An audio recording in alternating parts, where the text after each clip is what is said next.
जय हिंद साथियों, कैसे हैं आप सभी। आशा करते हैं कि आप अपने घरों में होंगे, सुरक्षित होंगे, कोविड से बच के रहिए, क्योंकि कोविड का प्रकोप अब बढ़ता जा रहा है। तो सूचना यहाँ पे जो भी दी जाती है वो आपके जनहित में दी जाती है। तो एक और जनहित की सूचना है। जी हाँ, ये वैकेंसी अपडेट की गई है केंद्रीय रेशम बोर्ड की तरफ से। जी हाँ, अगर आप योग्य अभ्यर्थी हैं तो आवेदन जरूर कर लीजिएगा। आवेदन की प्रक्रिया शुरू हो चुकी है। आवेदन कहां से करना है वो लिंक हमने डिस्क्रिप्शन में दे रखा है। आवेदन की प्रक्रिया शुरू करने से पहले इसका रजिस्ट्रेशन प्रोसेस करना है। आपके पास एक ईमेल आईडी, एक फोन नंबर होना चाहिए जो कि एक्टिव होना चाहिए। तो इन सब के बारे में तो सारी जानकारी देते ही हैं, लेकिन इनके जितने भी पोस्ट निकाले गए हैं, क्योंकि वैकेंसी ज्यादा नहीं है, लेकिन जितने भी पोस्ट निकाले गए हैं इन सब की एलिजिबिलिटी क्राइटेरिया इस वीडियो में बताएंगे। एज क्या है, सैलरी कितना मिलेगा, सिलेक्शन प्रोसीजर क्या है, इन सब के बारे में संपूर्ण जानकारी इस वीडियो में। और देखिए, एजुकेशन की 86 का ये दूसरा चैनल है, एजुकेशन की 2.0। तो इस चैनल को सब्सक्राइब कीजिए, बेल आइकन दबाइए ताकि हर वीडियो का नोटिफिकेशन सबसे पहले यहां से भी आपको भेजा जा सके। शुरुआत करते हैं, लेकर चलते हैं उन सभी अपडेट पे। तो दोस्तों, सबसे पहले तो देखिए, सीएसबीसी के ऑफिशियल वेबसाइट पे जब जाएंगे आप तो वहां से एक लिंक दिया गया है। ये लिंक मैंने डिस्क्रिप्शन में दे रखा है, जहां से आप जाके silk board ministry of India जो है, government of India ministry of textile की तरफ से ये वैकेंसी निकाली गई है, जिसके लिए कि आप छात्र यहाँ पे आवेदन कर सकते हैं। जी हाँ दोस्तों, देख सकते हैं 24 दिसंबर से लेकर 16 जनवरी के बीच, यानी कि 16 जनवरी को फाइनली आपका जो है यहाँ पे फॉर्म भर लेना चाहिए, ये ध्यान रखिएगा। और आपको जो है 31 जनवरी 2023 तक इसका प्रिंट भी निकाल के एप्लीकेशन का रख लेना है, क्योंकि उसके बाद क्या होगा कि ये लिंक हट जाएगा यहाँ से, तो आप अपना प्रिंट नहीं कर पाएंगे। ऑनलाइन पेमेंट करने के लिए लास्ट डेट यहाँ पे 24 दिसंबर से लेकर 16 जनवरी तक का ही डेट है। तो 16 जनवरी से पहले आप इस फॉर्म को जरूर भर लीजिएगा। आवेदन करने के लिए सबसे पहले तो आपको रजिस्ट्रेशन पे क्लिक करना होगा, यहाँ से न्यू रजिस्ट्रेशन पे जाके और खुद को रजिस्टर करना होगा। रजिस्ट्रेशन करते समय ध्यान रखिएगा, आपका नाम, आपका पिता का नाम और आपका लास्ट नेम, ये सब कुछ यहाँ पे मांगा जाएगा। और आपका एक ईमेल आईडी और एक आपका फोन नंबर भी मांगा जाएगा, जिसको वेरीफाई कराया जाएगा। और इसको वेरीफाई करने के बाद आप इस कैप्चे को डालकर यहाँ पे submit and save and next पे क्लिक कर लीजिएगा।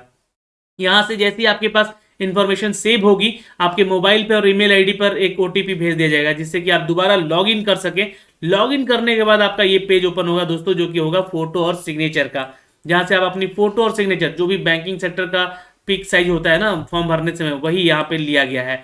तो ये ध्यान रखिएगा, आपका जो है 50 KB से ज़्यादा बड़ा नहीं होना चाहिए फाइल। एक तो आपका फोटो का, सिग्नेचर का 20 KB से ज़्यादा बड़ा नहीं होना चाहिए। और इसके साइज रीसाइज कर लीजिएगा। रीसाइज करने के लिए आप जो है पिक्सल लैब का ऑफिशियल वेबसाइट खोल कर यहाँ पे कर सकते हैं, या फिर आप दोस्तों हमें कमेंट कीजिएगा तो उसके बारे में भी डिटेल बताया जाएगा। डिटेल यहाँ पे आपसे पूछा जाएगा, यानी कि आपके क्वालिफिकेशन डिटेल पूछा जाएगा, और एड्रेस डिटेल पूछा जाएगा आपसे, और आपके एक्सपीरियंस डिटेल को पूछा जाएगा कि कहीं आपने काम वगैरह किया है तो बताइए उसके बारे में। फिर उसको फाइनली प्रीव्यू कर लीजिएगा, और डॉक्यूमेंट्स यहाँ पे आपसे अपलोड करवाए जाएंगे। तो जो भी छात्र यहाँ पे अपने जितने भी सर्टिफिकेट यहाँ पे कलेक्ट करके रखे हैं, उन सभी को मैं बताऊंगा कौन कौन से यहाँ पे अपलोड करना है, और फाइनली पेमेंट कर लीजिएगा। पेमेंट करने का चार्ज कितना लग रहा है ये भी आपको मैं इस नोटिफिकेशन में बताने जा रहा हूँ। तो चलिए एक शॉर्ट नोटिफिकेशन आपको यहाँ से अपडेट कर देता हूँ। तो ये है वैकेंसी दोस्तों, निकाली गई है। देख सकते हैं यहाँ पे, ये सेंट्रल सिल्क बोर्ड की तरफ से वैकेंसी अनाउंस की गई है, जिसके बारे में आप इसका फॉर्म भर सकते हैं। ये वैकेंसी डिटेल है दोस्तों उन पोस्ट के लिए जो कि असिस्टेंट डायरेक्टर का पोस्ट है, अपर डिविजनल क्लर्क का भी पोस्ट है, असिस्टेंट सुपरिटेंडेंट का पोस्ट है, और कुछ अदर वैकेंसीज है। वो कौन कौन सी वेरियस पोस्ट है इसके बारे में इस वीडियो में जरूर बताएंगे। फॉर्म का फीस भरना थोड़ा सा मुश्किल है। देखिए, केंद्र सरकार की ये वैकेंसी है, लेकिन सरकार को यहाँ चाहिए कि थोड़ा सा फीस को कम रखा जाए, क्योंकि राज्य सरकारें तो वैसे भी हर एक राज्य की सरकार जो है फीस बढ़ा चढ़ा कर ले ही रही है। आप भी ऐसा कीजिएगा तो बेचारे गरीब छात्र जाएंगे कहाँ। तो ये 1000 रुपये का फीस चार्ज है ग्रुप ए के पोस्ट के लिए, और वहीं पे ग्रुप बी के लिए 750 फीस चार्ज लग रहा है। लेकिन यहाँ पे ध्यान रखिएगा दोस्तों, ये ऑनलाइन इसका एग्जाम भी होगा, और ये एक CBT एग्जाम होगा, यानी कि कंप्यूटर बेस्ड एग्जाम होगा, इसलिए ये फीस चार्ज यहाँ पे इतना बढ़ा के रखा गया है, क्योंकि सेंटर्स अवेलेबल करवाने में भी यहाँ पे सरकार को खर्च जाती है। टोटल 142 वैकेंसी है कंप्लीट, अगर हम बात करें तो। ठीक है, वैसे हम नोटिफिकेशन में आपको दिखलाएंगे। ठीक है, अब यहाँ पे इंपॉर्टेंट डेट हमने बता दिया है पहले ही कि 16 जनवरी तक लास्ट डेट है फॉर्म भरने का। लेकिन जो कैटेगरी वुमेन में आती हैं छात्राएं, या SC ST कैटेगरी में आती हैं, या पीडब्ल्यूडी वाले छात्र हैं तो यहाँ पे आपसे कोई फीस चार्ज नहीं लिया जा रहा है। तो आपको यहाँ पे फॉर्म भरने में क्या परेशानी होनी चाहिए, नहीं होनी चाहिए बिल्कुल। आप इसका फॉर्म ऑनलाइन जरूर भर लीजिएगा। अब बात करते हैं एज क्राइटेरिया को लेकर। तो असिस्टेंट डायरेक्टर का जो पोस्ट है दोस्तों, जहां पे अकाउंटेंट एडमिनिस्ट्रेशन का आपका जॉब प्रोफाइल रहेगा, 35 साल से ऊपर एज क्राइटेरिया आपका नहीं होना चाहिए।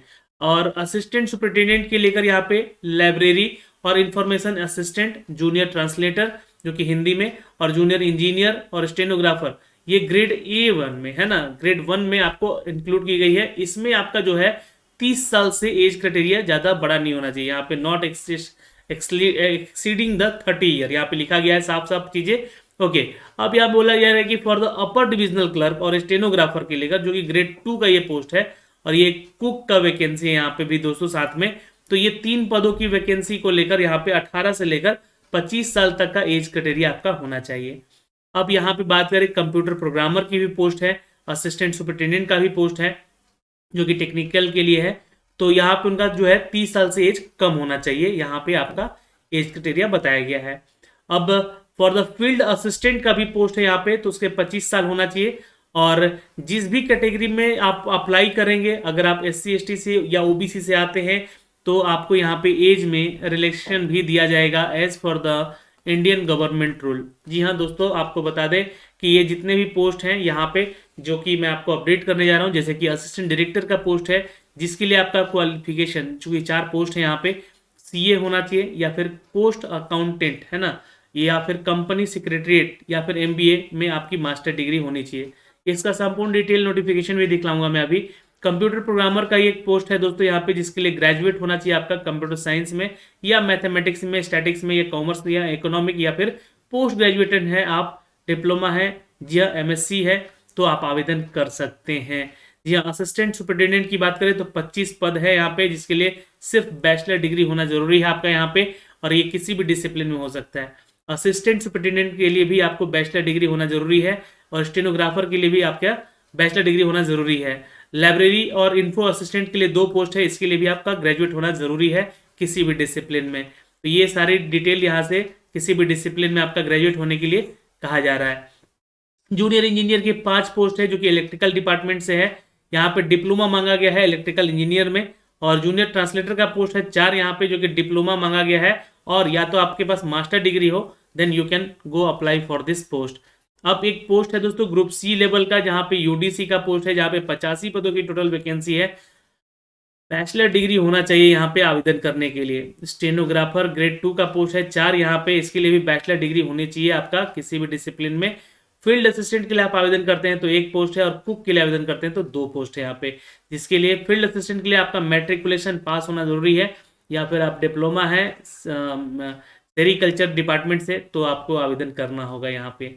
डिप्लोमा मांगा गया है कुक वाले के लिए, यहाँ पे रसोइयों के लिए भी वैकेंसी है। तो ये आपकी पोस्ट है, ये आपका वैकेंसी है। टोटल 142 पदों की वैकेंसी अपडेट की गई है, जिसके बारे में एज क्राइटेरिया हमने आपको बताया, सिलेक्शन प्रोसीजर आपको मैं आगे बताऊंगा, और सैलरी क्या मिलेगी इनके बारे में भी सारा डिटेल आपको इस नोटिफिकेशन में देखने को मिल जाएगा।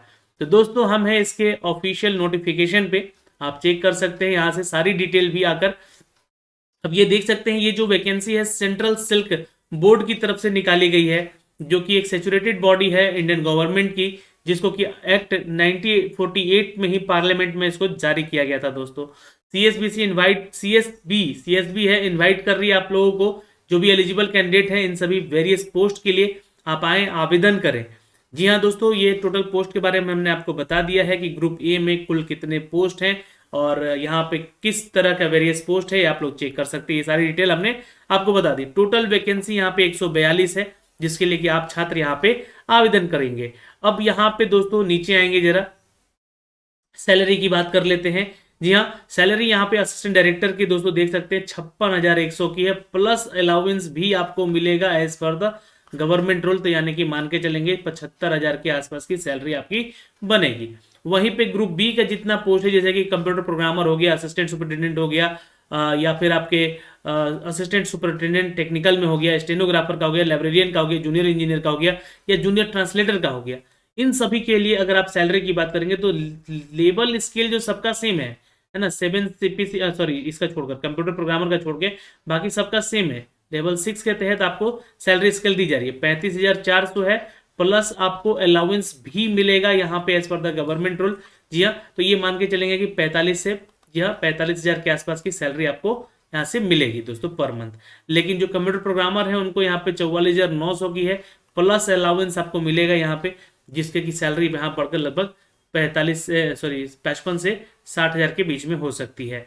यूडीसी का पोस्ट है जिसके लिए आपको लेवल 4 के तहत सैलरी 25,500 और प्लस में आपको अलाउंस मिलेगा, यानी कि 30-32,000 की सैलरी यहाँ भी है। और यहाँ पे फील्ड असिस्टेंट का पोस्ट है दोस्तों, लेवल 3 के तहत आपको सैलरी मिलेगी, क्योंकि यहाँ पे मैट्रिकुलेशन पे आपका आवेदन करना है। तो यहाँ पे 21,700 की सैलरी है, 30,000 के आसपास की सैलरी बनेगी। कुक के लिए भी आपको दोस्तों यहाँ पे 19,900 प्लस अलाउंस आपको सैलरी अपडेट की गई है। तो जिस भी पोस्ट के लिए आप आवेदन कर रहे हैं उनका सैलरी हमने बता दिया, एज क्राइटेरिया बता दिया है। अब यहाँ पे एजुकेशन क्वालिफिकेशन के ऊपर थोड़ी सी चर्चा करते हैं।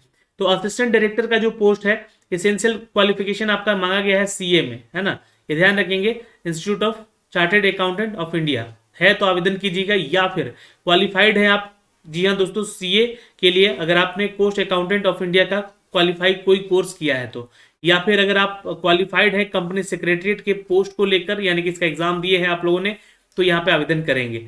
मास्टर ऑफ बिजनेस एडमिनिस्ट्रेशन यानी कि एमबीए किया है आपने किसी भी पोस्ट में, किसी भी डिसिप्लिन में, तो आवेदन जरूर कीजिएगा।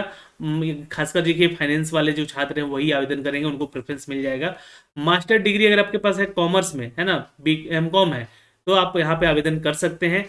और बैचलर डिग्री आपका जो है होना चाहिए लॉ में, या फिर ये ध्यान रखिएगा बैचलर डिग्री आपका होना चाहिए, बैचलर डिग्री जो है आपका होना चाहिए लॉ में। उसके अलावा आपने ये कोर्स कर रखा है तो आप आवेदन कीजिएगा। ओके, तो यहां से ये क्लियर हो गया इस पोस्ट के लिए। कंप्यूटर प्रोग्रामर के लिए आपके पास ग्रेजुएट की डिग्री होनी चाहिए, किसमें भाई, तो मिनिमम सेकेंड क्लास की डिग्री होनी चाहिए computer science with the 2 year experience electronics data processing में। ईडीपी पे आपका जो है एटलीस्ट 2 साल का एक्सपीरियंस होना चाहिए, या फिर आपने एमएससी किया है कंप्यूटर साइंस में तो भी आवेदन कर सकते हैं, या ग्रेजुएट है आपने मैथमेटिक्स में, साइंस में, स्टैटिक्स में, कॉमर्स में, इकोनॉमिक में, या पोस्ट ग्रेजुएट है, डिप्लोमा कोर्स किए हुए हैं, then you can go apply for this post. लेकिन 2 साल का एक्सपीरियंस यहाँ पे आपका ईडीपी पे होना चाहिए। ये ईडीपी है, इलेक्ट्रॉनिक डेटा प्रोसेसिंग प्रोग्राम है ये, जहाँ पे आपका एक्सपीरियंस मांगा जा रहा है। असिस्टेंट सुपरिटेंडेंट का यहाँ पोस्ट है एडमिनिस्ट्रेशन के लिए, बैचलर डिग्री मांगा गया है दोस्तों किसी भी डिसिप्लिन में, लेकिन 5 साल का एक्सपीरियंस यहाँ पे मांगा गया है, ये ध्यान रखिएगा इसके लिए। असिस्टेंट सुपरिटेंडेंट के लिए टेक्निकल में जो वैकेंसी है इसके लिए 50% मार्क्स आपका होना चाहिए जूलॉजी, बॉटनी और एग्रीकल्चर या सेरिकल्चर में, ठीक है, ये ध्यान रखेंगे। मतलब लगभग आपका सेकेंड क्लास का डिग्री होना चाहिए, लेकिन ये ध्यान रखेंगे, या फिर इक्विवेलेंट क्वालिफिकेशन है किसी भी रिकॉग्नाइज्ड यूनिवर्सिटी से, you can go apply for this post. Technical ये पोस्ट है। स्टेनोग्राफर का जो वैकेंसी है दोस्तों, यहाँ पे ग्रेड 1 की वैकेंसी है, बैचलर डिग्री मांगी गई है आपसे यहाँ पे, और 5 साल का एक्सपीरियंस आपके पास होना चाहिए स्टेनोग्राफर में, then you can go apply for. सबका एक टेस्ट लिया जाएगा क्योंकि नॉर्म टेस्ट होगा ये, और डिस्टिंक्शन उसमें आपका जो है चेक किया जाएगा, जैसे कि 10 मिनट में आप कितना टाइपिंग कर लेते हैं, इंग्लिश में कितना कर लेते हैं कंप्यूटर पे, और हिंदी में कितना कर लेते हैं, दोनों ही चेक किया जाएगा। तो 75 मिनट इंग्लिश में और 95 मिनट हिंदी में आपका टाइमिंग देकर ड्यूरेशन चेक किया जाएगा। स्किल टेस्ट होगा आपका यहाँ पे कंप्यूटर पे ही, और पर्टिकुलर लैंग्वेज जैसे कि इंग्लिश या फिर हिंदी में होगा, दोनों में नहीं होगा। आपने जो चूज करना है आप फॉर्म भरते समय चूज करेंगे, उसी पे आपका टेस्ट होगा। हिंदी स्टेनो के लिए 1 और इंग्लिश स्टेनो के लिए 3 यहाँ पे पोस्ट दिए गए हैं। ओके, लाइब्रेरी और इंफॉर्मेशन असिस्टेंट की बात करें तो बैचलर डिग्री होना चाहिए आपके पास लाइब्रेरी साइंस में, या फिर लाइब्रेरी और इंफॉर्मेशन साइंस में, तो आप यहाँ पे छात्र आवेदन करेंगे। 2 साल का वर्क एक्सपीरियंस भी मांगा गया है दोस्तों यहाँ पे। डिजायरेबल यानी कि जरूरी है आपके पास, देखिए डिप्लोमा इन कंप्यूटर एप्लीकेशन होना चाहिए किसी भी रिकॉग्नाइज्ड इंस्टीट्यूट से। जूनियर इंजीनियर का पोस्ट है दोस्तों, यहाँ पे 3 साल का डिप्लोमा आपका होना चाहिए इलेक्ट्रिकल इंजीनियरिंग में। और यहाँ पे जूनियर ट्रांसलेटर का पोस्ट है दोस्तों, तो मास्टर डिग्री होता है यहाँ पे आपके पास हिंदी में, एज ए इंग्लिश आपका कंपलसरी इलेक्टिव सब्जेक्ट भी होना चाहिए। तो यहाँ पे ये ध्यान रखिएगा जो भी छात्र आवेदन करेंगे इस पोस्ट के लिए। अब ग्रुप सी का पोस्ट है, इंपॉर्टेंट है, यूडीसी का ये पोस्ट है दोस्तों, अपर डिविजनल क्लर्क होता है, जहाँ पे आप बैचलर डिग्री वाले छात्र आवेदन कर सकते हैं।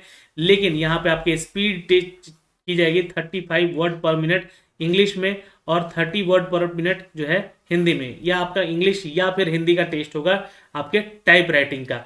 टाइप राइटिंग जी हाँ दोस्तों, आपके कंप्यूटर पे ही ये चेक करवाया जाएगा और आपसे यहाँ पे जांच की जाएगी, उसके बाद आपको यूडीसी का ये पोस्ट दिया जाएगा दोस्तों। टाइम अलाउ है यहाँ पे 10 मिनट का। Typing shell be conducted on only computer and the particular languages English या फिर हिंदी आप चूज करेंगे, जो भी आप टाइपिंग के लिए वहां से आपसे लिया जाएगा। हिंदी टाइपिंग के लिए 34 और इंग्लिश टाइपिंग के लिए 51 यहाँ पे जी हाँ रिजर्व है, जो कि मेंशन किया गया है। ये आपका जो पोस्ट है यहाँ पे, ठीक है, इसको देख लीजिएगा। टोटल 50 ही पोस्ट है शायद। ओके, स्टेनोग्राफर के लिए भी फिर यहाँ पे रिकॉग्नाइज्ड आपके बोर्ड से मान्यता प्राप्त विश्वविद्यालय से आपके पास बैचलर डिग्री होनी चाहिए। एक स्किल टेस्ट आपका नॉर्म्स किया जाएगा, जिसमें डिक्टेशन आपकी चेक की जाएगी, और skill test shall be conducted on computer पे ही होगा, स्टेनो पे नहीं होगा। ये पोस्ट है आपका यहाँ पे इस वैकेंसी को लेकर। फील्ड असिस्टेंट की बात करें तो मैट्रिकुलेशन वाले छात्र यहाँ पे आवेदन करेंगे जिनका साइंस बैकग्राउंड है। जी डिप्लोमा इन सेरिकल्चर भी अगर है तो आप आवेदन कर सकते हैं। अगर आपने मैट्रिकुलेशन के बाद डिप्लोमा किया है सेरिकल्चर में, आवेदन कीजिएगा। कैंडिडेट विथ एक्सपीरियंस उनको प्रेफर किया जाएगा, ये डिजायरेबल में है, ये ध्यान रखेंगे, एसेंशियल नहीं है ये। ओके, तो ये सारी डिटेल है दोस्तों। एक कुक की वैकेंसी यहाँ पे डिप्लोमा आपसे मांगा गया है। आपका जो भी कैटरिंग में अगर डिप्लोमा है तो आप आवेदन कर सकते हैं, और इसके लिए जो है आपकी सैलरी स्केल भी हमने बता दी है। तो ये एक अपडेट है दोस्तों, एज क्राइटेरिया के बारे में हमने आपको सारा डिटेल बता दिया है, और सैलरी बता दी, क्वालिफिकेशन क्राइटेरिया बता दिया। फॉर्म को कहाँ से भरना है उसका लिंक हमने डिस्क्रिप्शन में दे दिया है। फॉर्म भरने में कोई दिक्कत हो रही है तो आप हमें कमेंट सेक्शन में कमेंट करके भी पूछ सकते हैं। फॉर्म भरने का जो प्रोसेस है इसमें भी दिया गया है। ये आपके कुछ एग्जामिनेशन सेंटर्स हैं जो कि आप देख सकते हैं कि आपके शहर से कितने पास जो शहर है वहाँ पे आप फॉर्म भर के अपना सेंटर दे दीजिएगा, वहाँ पे आपका सेंटर दिया जाएगा एग्जाम को लेकर। अब रही बात फॉर्म को फीस को लेकर, तो हमने बता दिया है कि किस किस कैटेगरी में किस किस के लिए कितना फीस लग रहा है, ये आप चेक कर सकते हैं स्टार्टिंग में ही। और दोस्तों आपके कोई भी डाउट है इस वैकेंसी को लेकर तो आप कमेंट सेक्शन में कमेंट कीजिएगा, और पैरा नंबर 15 पढ़ लीजिएगा यहाँ पे, जी हाँ, जिसमें कि आपको बताया गया कि how to apply this form. ठीक है, आपके पास फोटो और सिग्नेचर यानी कि आपका जो साइज है ये देख लीजिएगा, 4.5 से लेकर 3.5 सीएम का होना चाहिए, और ब्लैक पेन से आपका सिग्नेचर होना चाहिए। लेफ्ट थंब का भी इंप्रेशन आपके पास होना चाहिए। फॉर्म भरने से पहले सिग्नेचर आपका यहाँ पे मांगा जाएगा, लेफ्ट थंब का मांगा जाएगा, और एक हैंड डिक्लेरेशन भी मांगा जाएगा, जो कि आपको ये नोट जो है आपको लिख के और इसका स्कैन करके आपको अपलोड करना होगा। साथ ही साथ दोस्तों यहाँ पे जो भी छात्र आवेदन कर रहे हैं इस फॉर्म को लेकर, अपना ईमेल आईडी और एक फ़ोन नंबर जरूर डालेंगे जिसपे कि आप कॉन्टेक्टेबल हो सके। दोस्तों फिलहाल इस वीडियो में इतना ही, और जो भी छात्र इसके लिए आवेदन करना चाहते हैं योग्य हैं, आवेदन ज़रूर कीजिएगा। और आपके जो डॉक्यूमेंट्स यहाँ पे अपलोड करवाए जाएंगे अपलोडिंग वाले सेक्शन में, वो ये हैं सारे आपके फ़ोटो, सिग्नेचर और थंब इम्प्रेशन और हैंड रिटन का स्कैन कॉपी है ना, वो भी आपको यहाँ पे अपलोड करना है। स्कैन करके ये सारे डॉक्यूमेंट डालने हैं वहाँ पे, और क्रॉप कर लीजिएगा, उसका फाइल बना लीजिएगा MS विंडो से अपने MS ऑफिस में जाके। ठीक है, तो ये सारी डिटेल है यहाँ से। जो भी आप छात्र फॉर्म भरना चाहते हैं इसका फॉर्म ज़रूर भर लीजिएगा, और कोई भी डाउट है आपका तो कमेंट सेक्शन में कमेंट करके ज़रूर पूछ लीजिएगा। और आपका जो है एडमिट कार्ड डाउनलोड करने का भी लिंक एक्टिवेट इसी ऑफिशियल वेबसाइट पे किया जाएगा, तो वेबसाइट का भी लिंक हमने डिस्क्रिप्शन में दे दिया है, आप वहाँ से रेगुलर चेकअप करते रहेंगे। ओके, तो यहाँ से इस वीडियो में इतना ही दोस्तों। फिलहाल अगर आपके कोई डाउट है तो जरूर पूछिएगा। जय हिंद।